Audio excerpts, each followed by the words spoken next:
welcome back to my channel. Hai, salam kenal, namaku Natalia. Seperti biasa di channelku itu ngebahas seputar tentang kehidupan.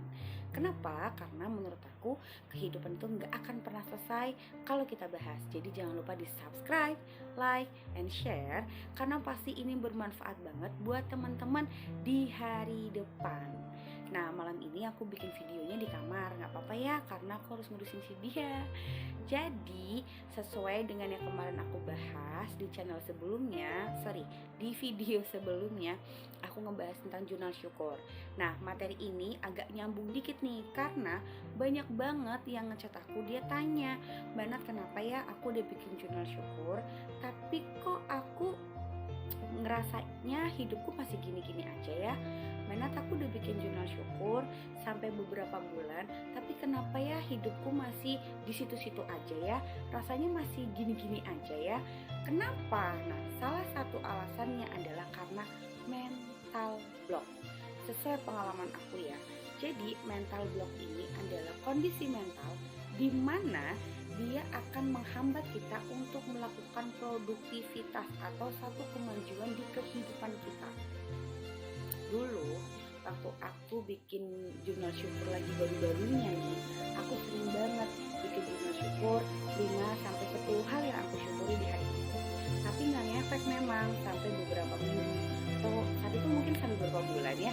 Tapi saat itu ada satu titik di mana akhirnya aku menemukan penyebab kenapa tidak berefek. Salah satunya adalah karena memang aku punya mental block.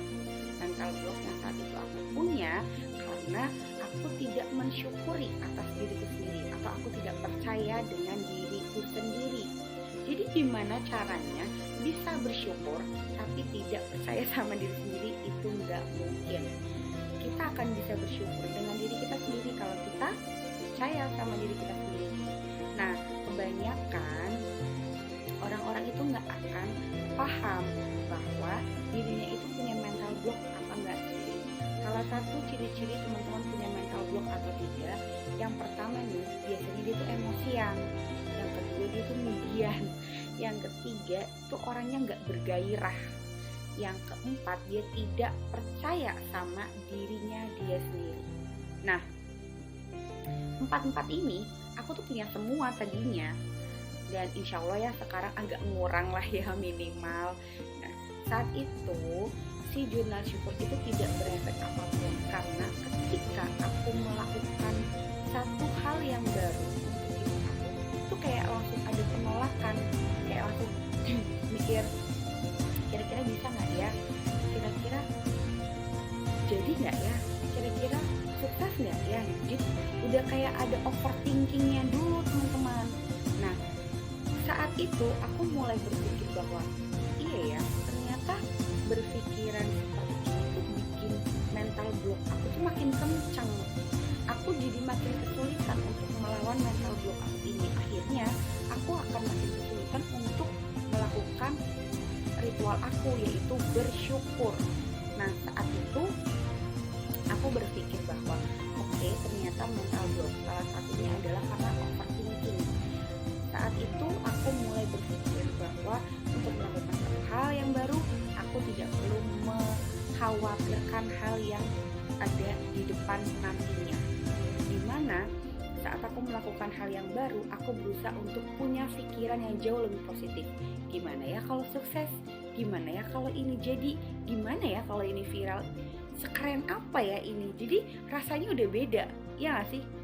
Nah, saat itu ternyata dua kalimat ini itu bikin aku punya pemikiran yang beda. Kayak tadi, gimana kalau gagal, gimana kalau gak berhasil, gimana kalau ini, gimana kalau itu. Itu bikin kita tuh kayak langsung down, langsung sudahlah ya, kayaknya aku emang gak mampu gitu kan. Tapi beda cerita kalau pikirannya kita udah kayak yang langsung, gimana ya kalau sukses, gimana ya kalau berhasil, gimana ya kalau kita mampu gitu kan. Dari pikiran itu akhirnya hilang lah si overthinking itu, dan kita jadi punya pikiran yang jauh lebih positif, dan otomatis kita jauh lebih yakin, ya gak sih? Jadi menurut aku ya, banyak hal sebenarnya yang bikin mental block kita itu jadi banget di kita. Salah satunya adalah circle, lingkungan, atau kayak didikan dari kecil, kayak udah yang langsung main tembak aja gitu kan. Kamu sih begini, kamu sih begitu, itu bikin mental block kita. Jadi mau tidak mau ketika teman-teman mau tumbuh menjadi seseorang yang jauh lebih baik, dengan karir yang lebih baik, dengan mindset yang lebih baik, teman-teman harus banget ngilangin si mental block ini. Banyak banget caranya ngilangin mental block itu. Ya, pertama yang aku tahu sesuai dengan pengalaman aku adalah memilih circle. Jadi kita memang nggak bisa ya untuk milih teman nanti dikiranya gimana, tapi paling tidak ketika kita kumpul di satu circle yang memang itu mungkin tidak terlalu positif, kita cukup dengarkan saja tapi tidak difikirkan. Jadi kayak masuk kuping kanan, keluar kuping kiri, gitu doang. Jangan diambil pusing.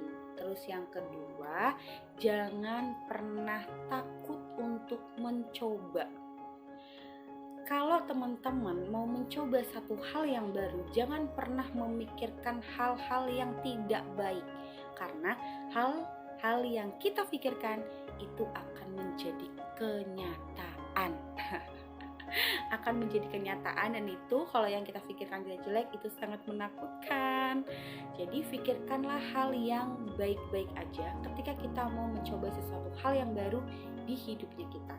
Yang ketiga, otomatis kita harus percaya sama diri kita sendiri. Nah, yang klise banget tapi ini wajib banget teman-teman dilakuin, yaitu adalah berdoa. Berdoa membangun God zone-nya teman-teman. Gimana caranya minta sama Tuhan untuk selalu dikasih kepribadian yang makin lebih baik. Dan yang terakhir, jangan lupa harus membiasakan diri dari hal-hal yang paling kecil dulu. Kalau misalnya kayak aku susah banget untuk bangun pagi. Aku berusaha untuk bangun lebih awal 30 menit aja dulu selama 1 minggu. Nah, nanti kalau sudah 1 minggu ke belakang, aku baru deh naikin jam-jamnya. Jadi sebenarnya mental block itu gak terus ngeblocking kita kok, dia bisa hilang. Nah, kalau dia udah hilang, hidup kita tuh jauh lebih nyaman, jauh lebih positif, dan jauh lebih sukses. Karena semuanya bermulai dari diri kita sendiri. Jadi kalau teman-teman berharap di kehidupan yang akan datang semuanya bisa berpihak dengan kita dengan baik, kita dulu yang harus berpihak sama diri kita sendiri dengan baik. Nah, semoga sharing malam ini aku bermanfaat untuk teman-teman semua ya. Jadi jangan lupa pokoknya harus di subscribe, like, and share, karena bikin aku jauh lebih semangat lagi sharing ke teman-teman sesuai dengan pengalaman aku. Oke? Thank you, dadah.